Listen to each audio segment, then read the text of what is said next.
Game na ho mga kababayan. Siyempre, umpisahan ho natin doon sa 12 nakasuhan. Pero bago ho yan mga bossing ayan po ang aming Facebook page. Bakit ba sinasabi ni Mark Ramos laging amin, kami, no?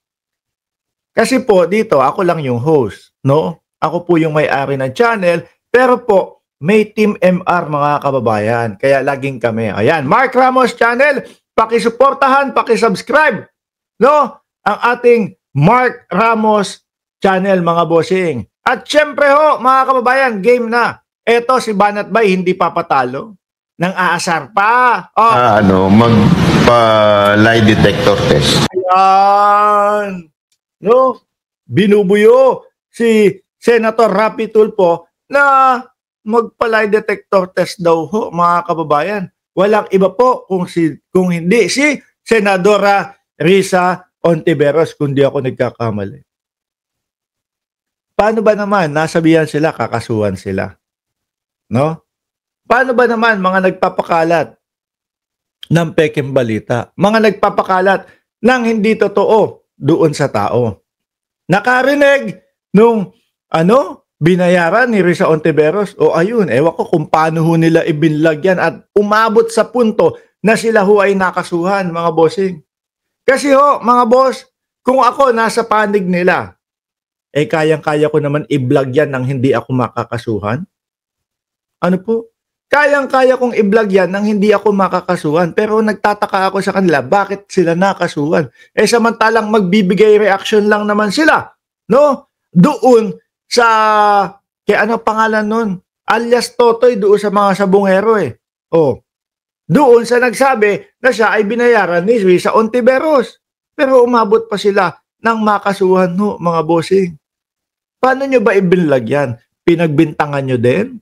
Nirekta nyo na ginagawa talaga ni Risa Hontiveros yan?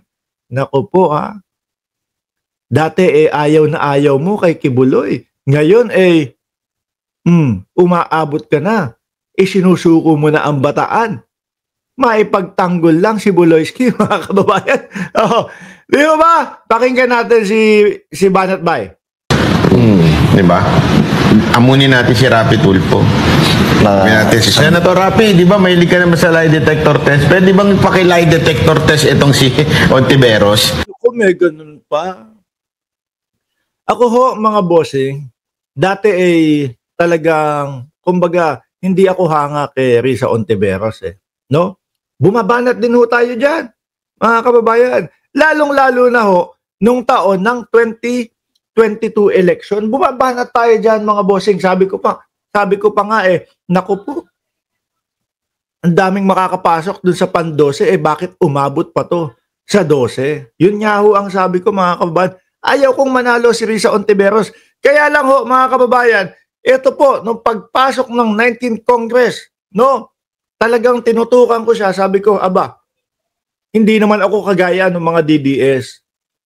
No? Hindi naman ako kagaya ng mga DDS na kapag ayaw ko sa tao, kahit maganda na yung ginagawa, ayaw ko pa din, sisirain ko pa din. Hindi. Pag nakita natin na maganda na yung ginagawa, suportahan natin. Dahil ang ginagawa niya mga yan, para po sa bayan natin. Di ba, Spanish girl? Anong size? Ka-size daw po ng Spanish bread, sabi ni Spanish girl. Ganon dapat. Kasi po itong mga ito, mga kababayan, nakikita na nila, magaganda, maayos ang ginagawa, pero sobra pa din pong bumanat. Pati yung mga hindi totoo, ayun, ikinakalat. Di ba? Lie detector test ba? Sige nga, ano pa? Oy, ano yan? Wednesday na bukas. Wednesday daw sila magsasampa ng kaso. Oy, Wednesday daw bukas. Wednesday na ho ngayon, mga kababayan. Di ba? Gabi na nga po. Wednesday, parang may paghamon pa. Siguro, akala nila, hindi tutuluyan. Sabi ni Jane Pilla, binayaran yan at tinakot kaya kinakalaban si Risa at sinisiraan. Di niya ba alam na ang kabutihan di mananaig over kasamaan? Totoo ho yun, mga kababayan. Doon sa mga mga akusado, mga nagpakalat daw yata ng video. At you, J. Sonza. Nga at kinasuhan na nga ho, mga kababayan. Di ba? Kinasuhan na nga ho, mga kababayan. Gusto nyo makita po kung sino-sino yung mga kinasuhan, mga boss chief amo, sir? Andali. Jordan G, pakihugot nga yung video ni Risa Ontiveros na ipinasa ko, na ipinasa ko, and para maiano natin, yung ambush interview sa kanya, ha? Pakihugot. Tapos pakilagay dun sa Gmail. Totoo, game. Sasason. Ayan na, pinapangalanan na po. So para hindi na kayo mahirapan sa pakikinig, mga kababayan, eto, ilalabas po namin, mga bossing. Sandali lang. Eto. Saan ba? Eto yung listahan ho, mga bossing, ng kinasuhan daw po, mga kababayan. Naku po. Ayan, si Jason. Hala! Hala! Ngayon ko lang nakita to, pati si Aaron Peña.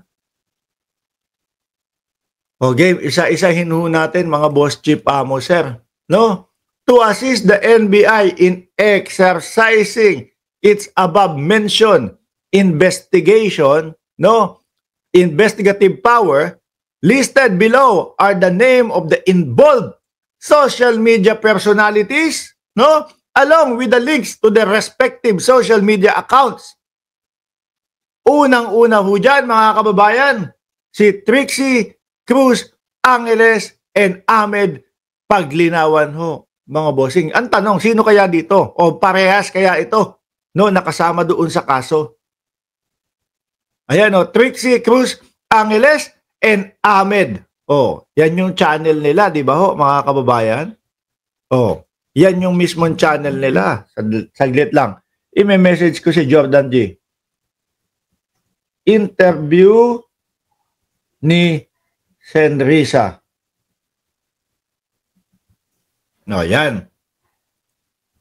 Sumunod, Crispy. Crispy. Kasi nabasa ko yung Kipi Sumunod mga kababayan. Crisette Kipi Chu. Mga bossing, naalala niyo po ba si Crisette Chu nung nandoon sa Congress? Yan po yung umiyak Ilang beses pong umiyak at ilang beses sinabi humihingi ng tawad. Sabi ni Mr. White, paniwalang-paniwala talaga sa kanila ang mga BOBO na Naku po, sir. Madali ho kasing mga mapaniwala